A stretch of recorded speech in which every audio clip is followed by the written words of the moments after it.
Hey there, everyone. What's up? Last day of my vacation for this week, so I'm just kind of sitting around at home. Figured I'd do another video. Today we're looking at my 3DS collection. This is, just to stem off the inevitable Eurovita fanboy comments that will probably come. Um, yeah, so 3DS, I have a little bit less in the 3DS department than the Vita, but not much. They're pretty much the same. Yeah, I got about 5 more games on the Vita than the 3DS, but I got some stuff, so we're going to look at it. These are in no particular order. They're just kind of the way I pulled them off the shelf, so that's what you get to see. Yeah, let's look at these. First game. This is Eirasha de Ko 3D. This is A-Train 3D in English. This is a pretty dense and pretty hardcore train simulation. It's not like a train simulator like Densha de Go is. It's train simulator like you are a train company and you're running the train stations. So you got to build train stations and build where the tracks go and build up the surrounding neighborhood with your train company money, or get local kind of commerce moving with the trains. It's really in depth. The tutorial is 10 hours, if that gives you any idea how long the game is. It's a lot of stuff in here, and it's mostly just maps. There's downloadable content that's just more maps and more scenarios.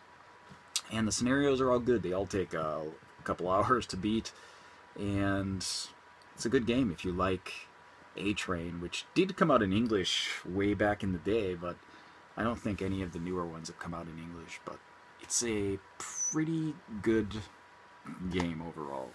I had a lot of fun with it, even though it's probably not for anybody but people who really love hardcore simulation games, business simulation games. I'm one of those guys. What else do we got? Next, we've got another simulation game. This is Agito 3D. This game was originally on the PS1. Not this one specifically, but the series started on the PS1, and there's 3 games on the PS1. But this, it says on the cover here, it's like a Himitsukiji Sakusei simulation, which is like a secret base simulator. And essentially, it's a simulation of being like a kind of tokusatsu villain running a base, I guess. So you have like this underground base where you're creating monsters and things, and sometimes you can be like a superhero, so you can create heroes instead of monsters, or you can create both and just do whatever you like. But you have this underground base where you're building research labs, and you get like mad scientists and things to help out with your production. You're building. It's a underground base simulator. It's a lot of fun. It looks terrible. I mean, the graphics are awful, and it's not really like a full game price worth of content, I'd say. There's not enough scenarios to make it worthwhile for a full price, but it's not full price anymore. Obviously, you can get it for cheaper, and I think the company even knew that, because they released a couple of sequels that were download only, and they were like $10.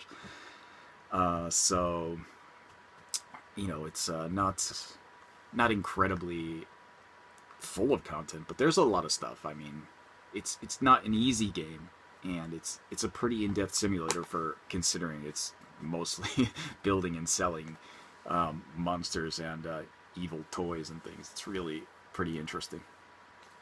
Next we've got Neketsu Koha Kunio-kun. This is Ranto Kyoso Kyoku, which is I'm trying to think of how it translates. This is like River City Ransom, and the subtitle is like Battle Concerto or something. It's something like that. That's, I guess, how you would translate it. I did an impressions on this, and I translated it some way, but probably similar. But anyway, this is like a direct sequel to River City Ransom. It starts out in the same way, actually, where the wimpy kid who always gets beat up again. But you actually fight all the same kind of enemies again. Yamada's the boss again. You gotta go through all this stuff. Guys from Double Dragon show up in the end. It's pretty cool. It is like another 8-bit game, I guess. It's just like River City Ransom. except expanded, and you have more stuff. And then there's a dodgeball section, which is thumbs up for that. This game was a lot of fun, actually. Again, I have an impressions video on it, so check it out if you're more interested in it. But this is a pretty good game. It's made by Arc System Works, and they've been doing like more of these Kunio games recently. There's an RPG coming out, a Kunio RPG, that's like a fantasy RPG. That one's download only, but I'll be getting that, so I'll put up an impressions when it's out, I guess, in a couple weeks. Next, we've got El Mirage Gothic 3D Remix. And El Mirage Gothic, this game is really a spectacular Wizardry clone.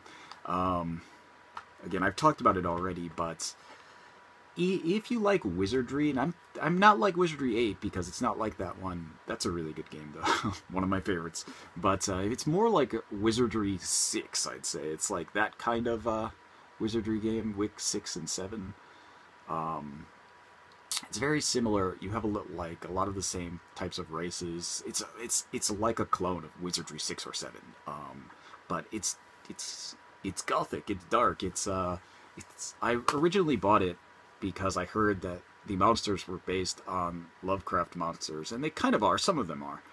And it's pretty interesting altogether. It's really probably the best of the best for like Wizardry clones, at least. It's not really doing much new in terms of like first-person dungeon crawlers, but what it's doing it really, really well.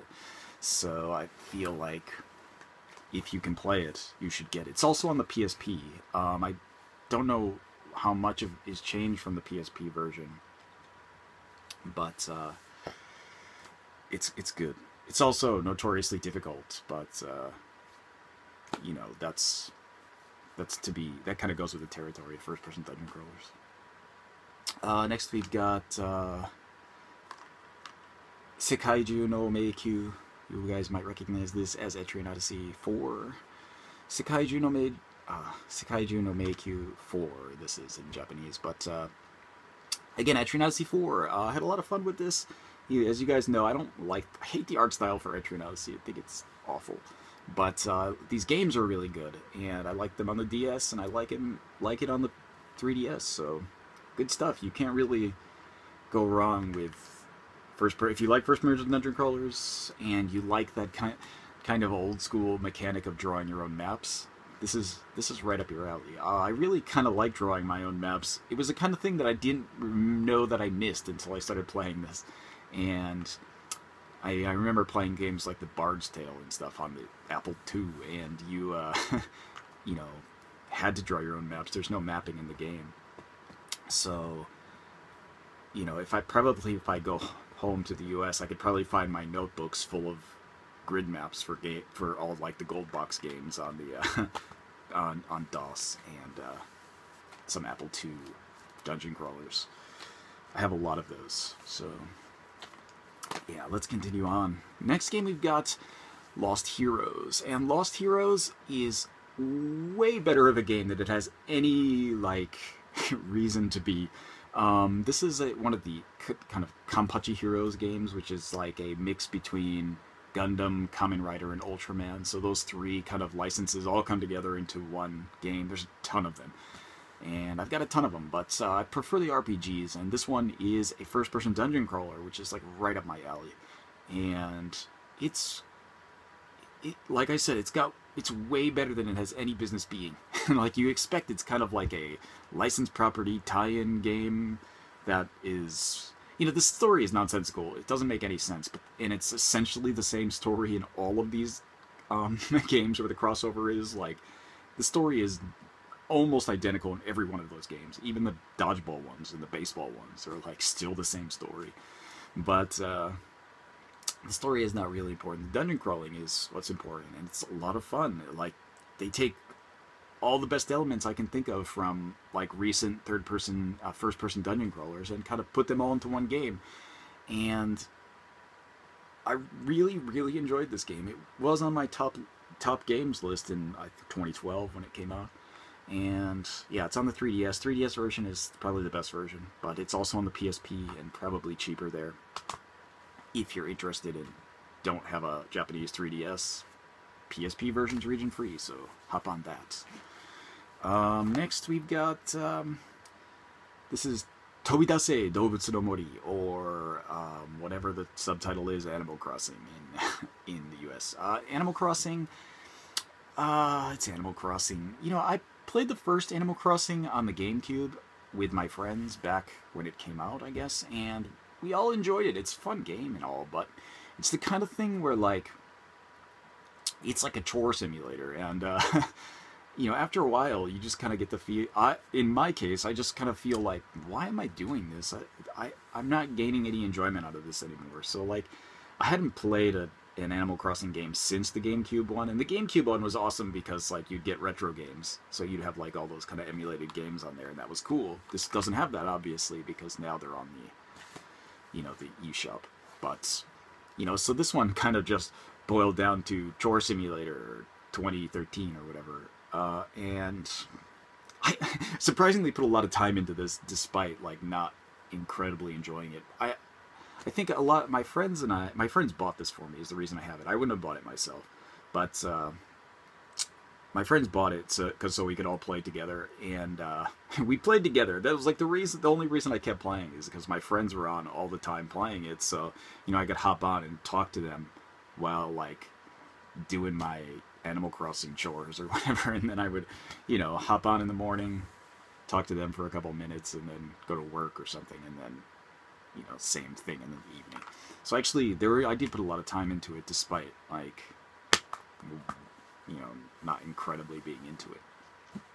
But yeah, I mean, it's not. I'm not saying it's bad. It's just not my kind of thing.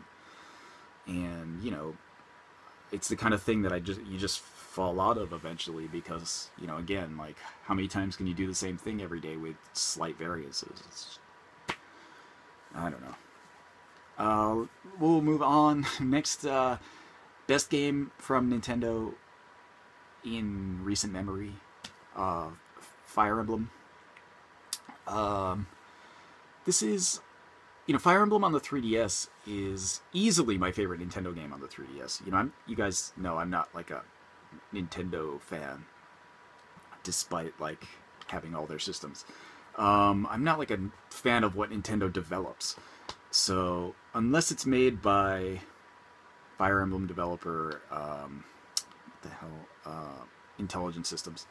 And Intelligent Systems makes all the best Nintendo stuff. Anything else not made by them is, you know, probably not something I'm going to be buying. But Fire Emblem, that's way on my list. It's one of my favorite series. And along with whatever else Intelligent Systems develops, like Famicom Wars or Advance Wars. Cubivore, another game that I think is really underrated on the GameCube by them. Really good. Yeah, so Fire Emblem, not much to say. I mean, I've talked about it a bunch already, but it's a great game. If you don't have it, buy it. Good stuff. Next we've got Labyrinth no Kanata. It's Beyond the Labyrinth. Beyond the Labyrinth, this game was a total flop, I think. I think it didn't sell much at all. It had, like, a crazy marketing campaign, though. It, like, for a while, it was, like, the only ad I ever got, you know, like, video ads on YouTube, like, Labyrinth no Kanata. It was pretty much the only ad I ever got. It was all over the place, and then, like, it sold nothing, and soon disappeared. But I kind of understand why. It's not a bad game. I liked it. I enjoyed it, but it's like really a niche game. Like, it's a pretty slow first-person, like, free-moving dungeon crawler. So it's more like your Dungeon Master Nexus than like a Etrian Odyssey. So I mean, it's slow. It's slow-paced, and, like, if you're used to, like, a more faster-paced third-person dungeon crawlers where you can kind of, like, quickly advance through dungeons, this isn't it. I mean, your movement is always slow. And you get used to it really quickly, but when you first start, you're like, oh my god, is it this slow the whole time? Yeah, it is. The battle system in this game is really good, though. It's kind of like a timed action battle system, but it's really strategic. So you have this kind of rock paper scissors element thing going on, but it matters because like when you fight bosses, they'll change elements partway through, or they'll change elements every other turn or something, and you have to like mix around your party, or like when you attack, sometimes you'll be doing healing the boss and then like doing crap damage because your orders are switched. So you have to really think about a lot of the order and the elements of your party. It's a really good game. I thought it was fun, but it is slow, and I think a lot of people probably wouldn't enjoy it. But next we've got Code of Princess. And Code of Princess is, I think, another kind of underrated game. I think a lot of people didn't like it for how short it is or whatever, but I think it is a short game. It's not, like, incredibly long. You can beat it with Solange in, like, what, 3 or 4 hours. It's not an incredibly long game. But I think it's not like a one playthrough kind of game. It's not the kind of game that you play once with Solange, who is the main character, and then you're just like, oh, I'm done. No, you go along and you unlock all the other characters, and then you have all your other stuff to do. So you have all the other characters to unlock, and then you have to go through the story with those characters. So I put a lot of time into this game, actually going through with all the characters. It's a lot of fun. I mean, some of the characters don't have much of an extra story, but some of them have like totally different stories and totally different stages. So it's pretty interesting, and you know, it looks pretty good, and I like the kind of Guardian Heroes kind of battle system going on with where you're in the 3 planes. I really like that for 2D battle systems where it has like three 2D planes. Like that's a really seller for me, I think, for some games. Anyway, we'll continue on. Next we've got Metal Max 4.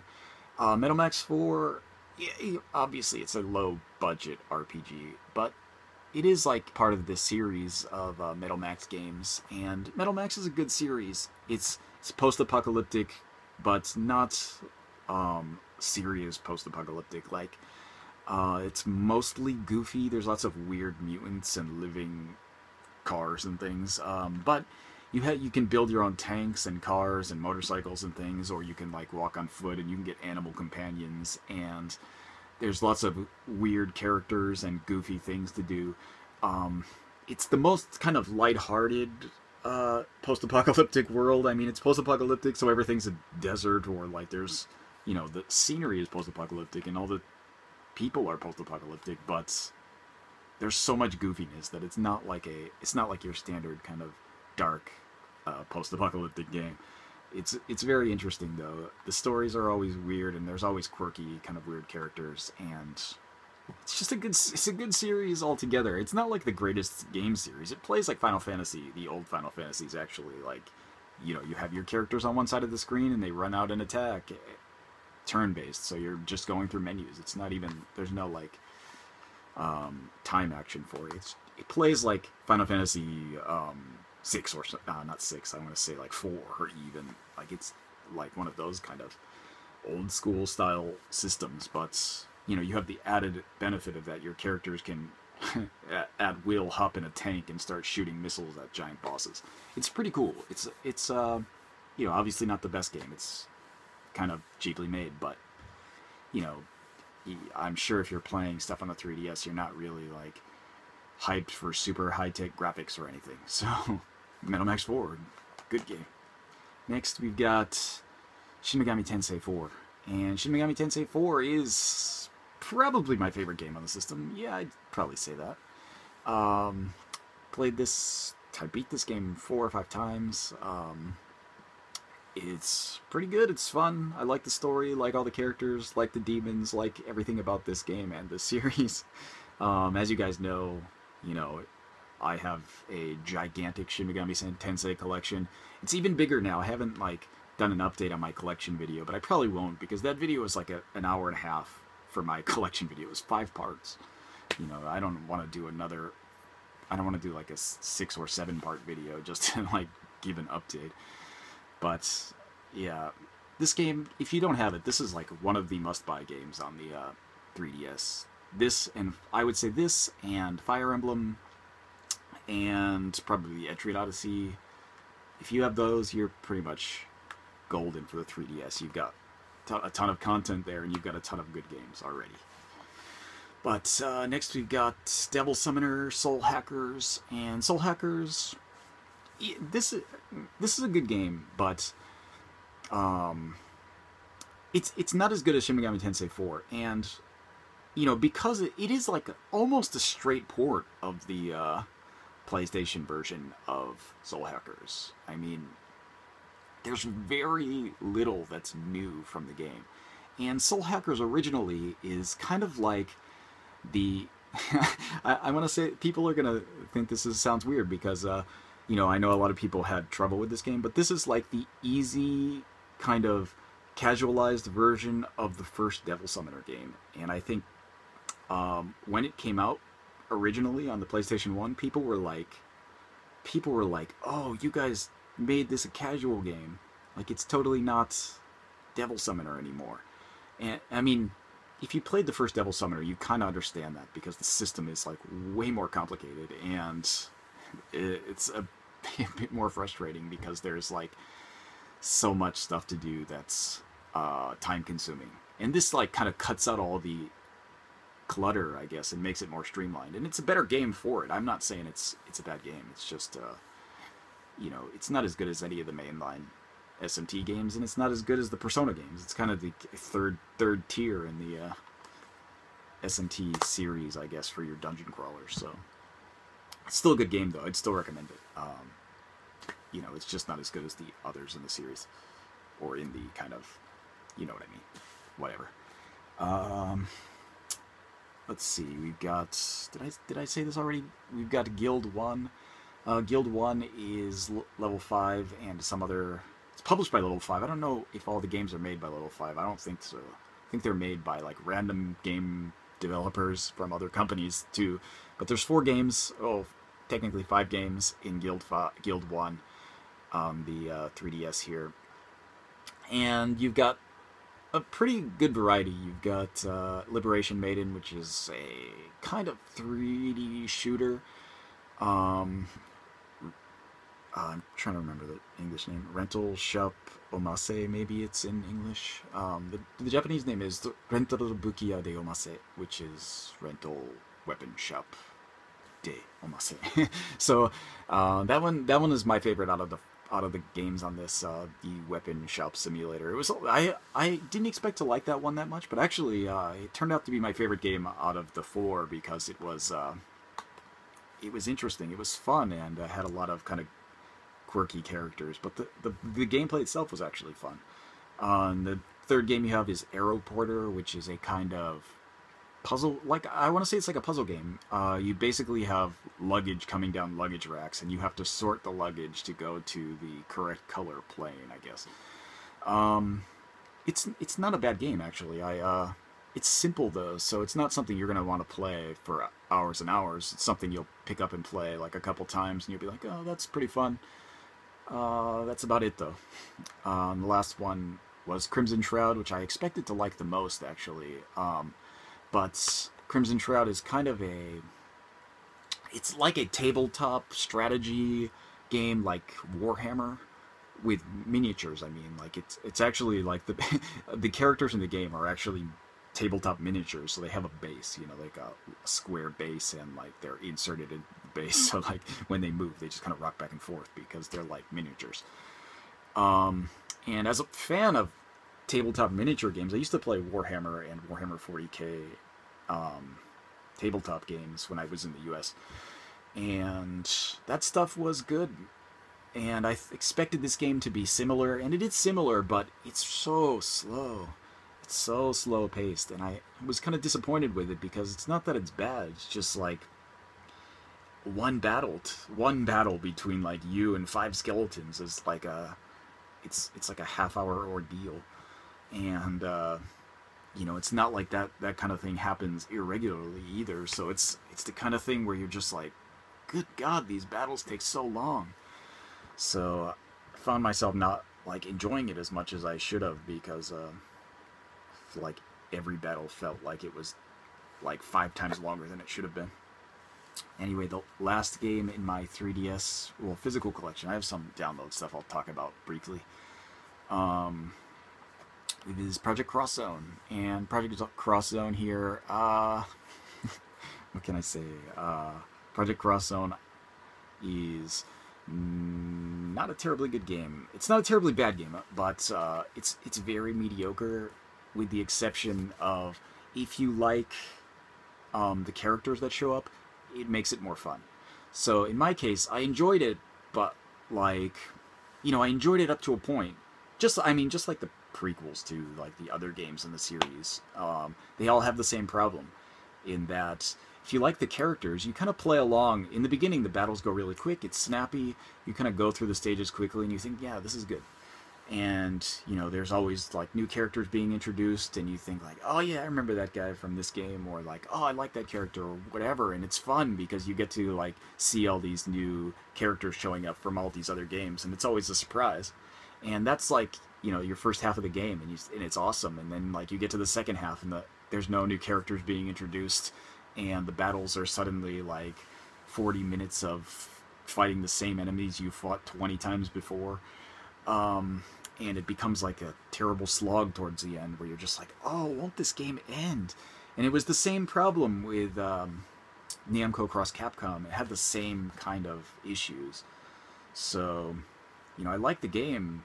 I mean, I played through the whole thing, but towards the end, I was just like, God, this game is like 10 missions too long.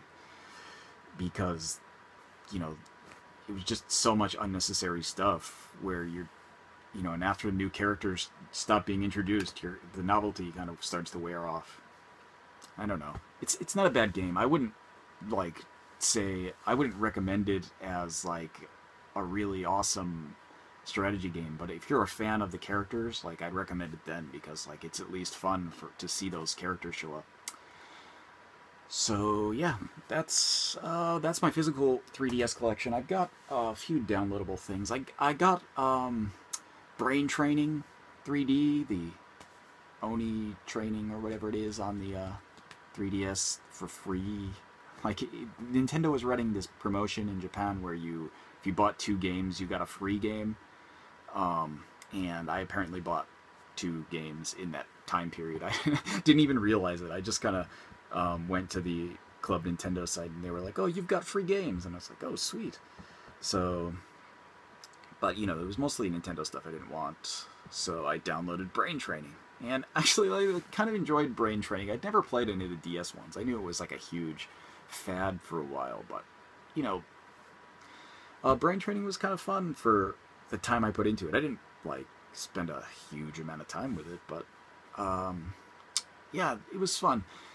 And the 3DS actually has some pretty good downloadable stuff you can get. Of course, there's a ton of like those I'm thinking in my head game archives, but I know that's on the PlayStation, virtual console stuff.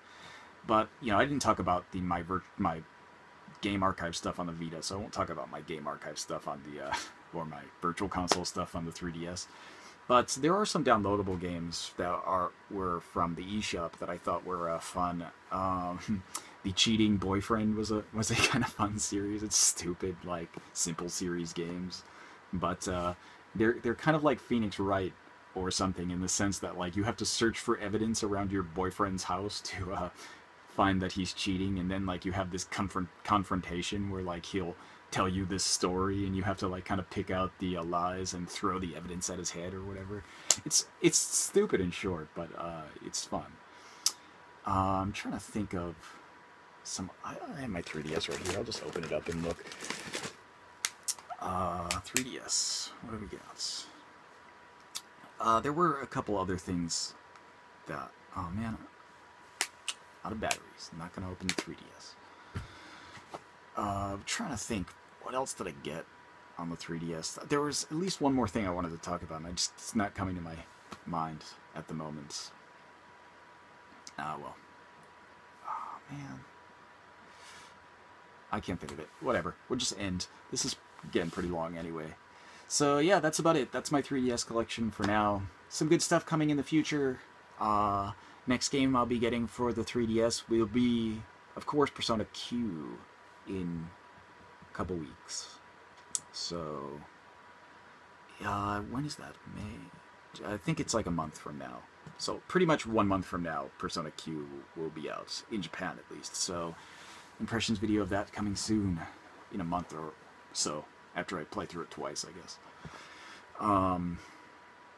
Yeah, so comparatively, it's got less stuff coming out for it than the Vita, but there's still some good stuff coming out this year for the old 3DS, and more stuff coming in the future. I hope there's more Fire Emblem. I hope they put out a Cubivore game. That's not going to happen. That game didn't sell well at all. But I hope there's another Advance Wars. I hope they do more stuff with Shin Megami Tensei and stuff like that. There's more Devil Survivor coming, but it's just the upgraded port of the DS game. And overall, like, the 3DS is pretty good. It's got a pretty good third-party support, unlike other Nintendo stuff at the moment, especially in Japan. It's not doing so bad. So 3DS, I definitely recommend getting one. Hop on the 3DS train if you have not already, but it seems unlikely, if you're a handheld gaming fan, that you don't have a 3DS. So, yeah. That's about it. I will see you guys next time.